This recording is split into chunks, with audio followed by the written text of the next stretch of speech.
Hello అండి. ఈరోజు మనం చాలా టేస్టీగా ఉండే రాజ్మా కర్రీ చేసుకోబోతున్నాము. రైస్, రోటీలో అన్నిట్లోకి సూపర్గా ఉంటుంది ఇది.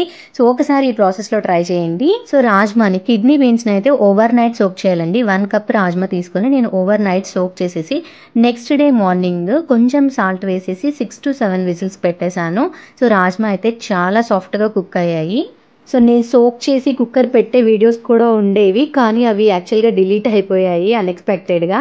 సో రాజ్మాని అయితే ఇలా కుక్ చేసేసుకోవాలండి. ఇలా మనం చేతితో పట్టుకోగానే అవి చక్కగా 2 ముక్కలుగా విడిపోవాలి.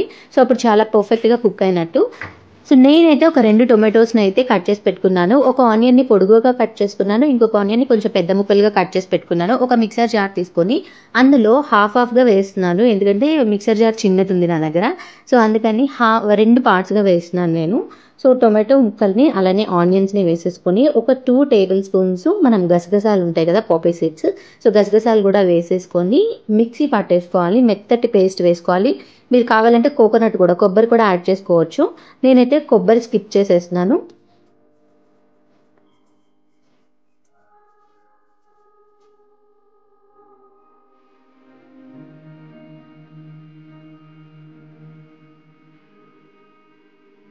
సో మిక్సీ పట్టేసుకొని పక్కన పెట్టేసుకోవాలి.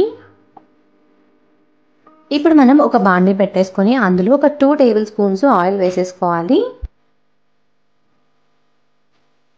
ఇందులో మనం పోపు దినుసులన్నీ 1 by 1 వేసేసుకున్న తర్వాత కొంచెం కరివేపాకు అలానే ఆనియన్ కూడా వేసేసుకొని ఫ్రై చేసుకోవాలి.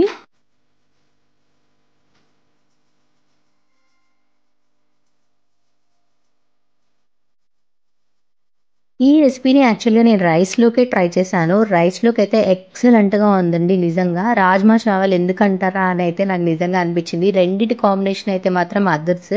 సో రాజ్మా యాక్చువల్గా ఎక్కువగా నేను గ్రేవీగా చేసుకోకుండా కొంచెం దగ్గరికి చేసుకుంటున్నాను ఈ కర్రీ వచ్చేసి. ఆనియన్ అంతా కూడా కొంచెం ఫ్రై అయిన తర్వాత ఇందులోకి మనం టొమాటో ప్యూరీని యాడ్ చేసేసుకోవాలి. మిక్సీ పట్టిన టొమాటో అలాగే గసగసాల పేస్ట్ ఉంటుంది కదా, సో ఆ పేస్ట్ అంతా కూడా ఇందులో వేసేసుకొని సో టొమాటోలో నుంచి ఆయిల్ సపరేట్ అయ్యేంత వరకు కూడా సిమ్లో కానీ మీడియం ఫ్లేమ్లో కానీ పెట్టుకొని ఒకసారి మధ్యలో కలుపుకుంటూ కొంచెం ఆయిల్ సపరేట్ అయ్యేంత వరకు కూడా మూత పెట్టేసి మగ్గించేసేయాలి.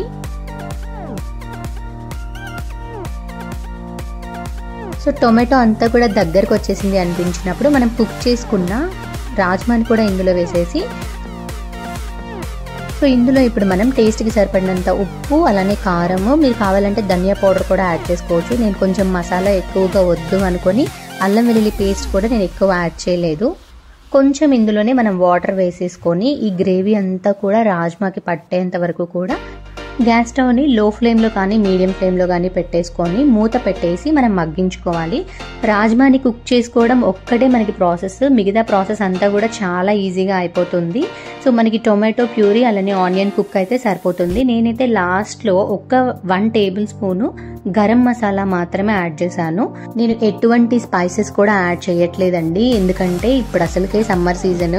సో మనం వేసుకునే ఇంగ్రీడియంట్స్ మనమే తినాల్సి ఉంటుంది కాబట్టి హెల్త్ మనకు అప్సెట్ అవ్వకుండా ఉండాలంటే ఎంత వీలైతే అంత లైట్గా ఉంటే మన ఫుడ్ చాలా మంచిది. సో అందుకని సింపుల్గా అయితే నేను కర్రీ అయితే ఇలా చేసేసాను. టేస్ట్ మాత్రం ఎక్సలెంట్గా ఉంది. పైనుంచి కొత్తిమీర కూడా వేసేసుకొని నేనైతే సర్వ్ చేసేసుకున్నాను. రోటీస్కి కూడా నేను ఇది ట్రై చేశాను. రోటీస్కి కూడా చాలా బాగుంది. ఈ గ్రేవీ అంతా కూడాను మన రోటీస్కి ఎగ్జాక్ట్గా కరెక్ట్గా పర్ఫెక్ట్గా సరిపోతుందండి.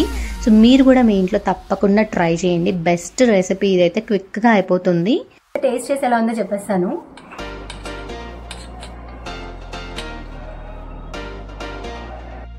ఇలా నేను టేస్ట్ చేసేటప్పుడు ఎగ్జాక్ట్గా నాకు చాట్ టేస్ట్ వచ్చిందండి. నేను నార్మల్గా ఒట్టిగా కర్రీ అంతా కూడా సింపుల్గా తినేయచ్చు కదా అనిపించింది. అంత సూపర్గా ఉంది. చాలా బాగుంది. అసలు మసాలానే లేదు. లైట్గా మనం లాస్ట్లో గరం మసాలా యాడ్ చేసుకున్నాము. ఆ ఫ్లేవర్ చాలా బాగుంది. తప్పకుండా మీరు కూడా ట్రై చేసి ఎలా ఉందో కామెంట్ చేసేయండి. Watching please do like, share and subscribe to my channel.